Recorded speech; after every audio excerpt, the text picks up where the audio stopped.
Well, why don't I talk about the war overseas? The war in Iraq, the war in the Middle East, and what we can do to get out of there. Now, that might seem weird because as a military person, you would think, well, we don't want to stop wars. That's not necessarily true. There's a lot of people that are in the military and don't want to fight. Like, they want to be in there for different reasons. You know, adventure, going into other countries, but they don't want violence, the violent part of it. So, September 11th, okay? This was a long time ago. It was about 18 years ago. I was a senior in high school, and we were going to school camp, and we were listening to, I think it was Rush on the radio or something. Me and my math teacher were in one of the luggage vans, and we were listening to Rush on the radio, and all of a sudden, Rush said, breaking news, the Twin Towers have been attacked. Well, Rush had been saying some joke, and we thought he was kidding. Like, we thought he was still in the middle of his joking monologue that he does. Then they had footage from the actual towers being hit. And we realized right then and there, something is wrong. So my principal was driving the bus, he pulled over, and we had a time of prayer right there. I went to private school. So we had a time of prayer right there for the victims of the attacks, and then we heard the towers fall as we were having prayer. They had a portable radio, so we kept it going. And Al-Qaeda had it planned to the T. I mean, they had everything planned, down to the number of people they were going to use, the planes they were going to use, the time they were going to have. It worked out perfectly. Flight 11, 9/11. They had it all planned. You look at some of the footage behind this, like CNN will tell you, Fox News will tell you, they won't tell you the same thing, but they'll tell you something about it. Stuff that they had planned. And so President Bush said, we're going to get these guys. We're going to go back and we're going to get them. He said, we're going to make sure that whoever did this, and his words were, quote, bring them to justice, right? That's what he said. So we've seen wars. We've seen, y'all seen Vietnam, you know, some of us have seen Korean wars, you know, I've seen, my dad was in Desert Storm. But this war has been going on ever since. Almost 20 years we've been fighting in the Middle East over terrorism.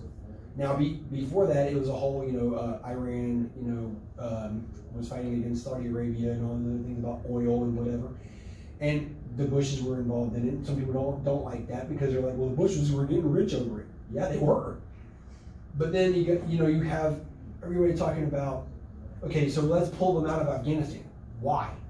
And they said, why? Why should we pull them out? We're doing pretty good over there. Not really. Because we're giving them more of a, more of a, something to fight against. You know, having our troops there, there have actually been people they've talked to over in Afghan who have been like, we don't want the American troops here anymore. Because not only are they're kind of a nuisance, because they're killing innocent people as well. And now there's a website that I found. It was called Texas Peace, and they listed 12 reasons why we should go out of Afghanistan. And one of them was because we've been there way too long. Like the World War II lasted 6 years. World War I lasted 4 years. This war has been lasting for 18 years now.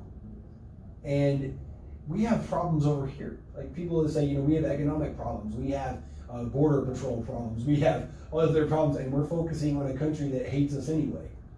You know, so why don't we focus on our problems here before we go over there?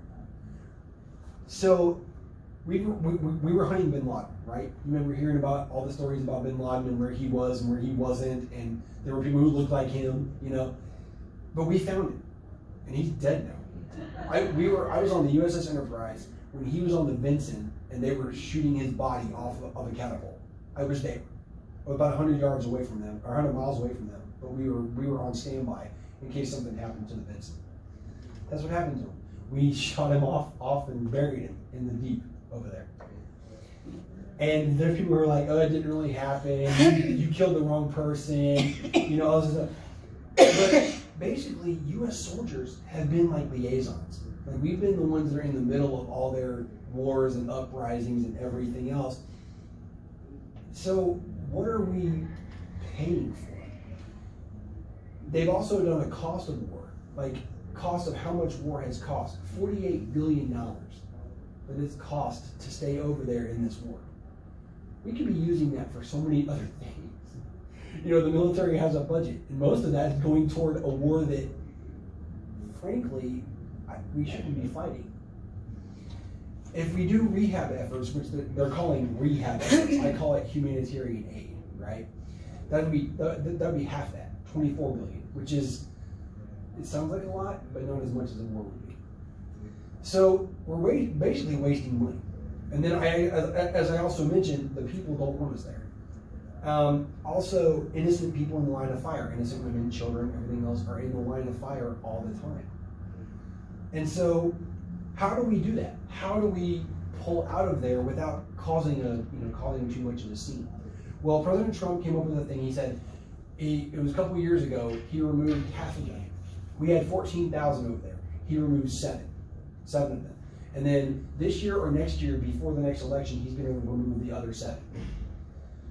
So they're going to start focusing on rehab efforts like humanitarian aid. And then somebody has said too that this is more of a religious thing as well. Because you know how when and this happens in the military a lot, we categorize people. You know, like we say it's all Muslims as a whole that are fighting against us. No, it's not all Muslims. There are some that are more devout than others. There are Shiite and Sunni Muslims and all that. Some are more devout in their beliefs than others are. So there's just certain ones we're watching out for at this point. You know, there were leaders of Al-Qaeda that we're still going after. So we're not going to stoop to their barbaric levels. We're going to help them if we can, but fighting is not helping anymore. So my proposition is, let's pull the troops out and start doing humanitarian aid. That's what I would propose. So what I'm thinking is, the comments I made today were, why were we in Afghanistan in the first place? Okay, what were the pressing reasons, and how do we get out of there without too much trouble? Okay, that's what I'm trying to. So my proposition would be, pull out. Still have humanitarian aid happening. Teach them to run their own country, right? Because there's other countries over there. We help them to vote for the first time. They haven't voted in years, and we help them to have votes and to elect their own people and everything like that. So why not do that with Afghanistan? You know, I mean, I think we've pretty much run them into the ground enough for what they did to us, right? So let's not give them more of a platform by keeping the people over there that they hate. Right? Let's get out of there.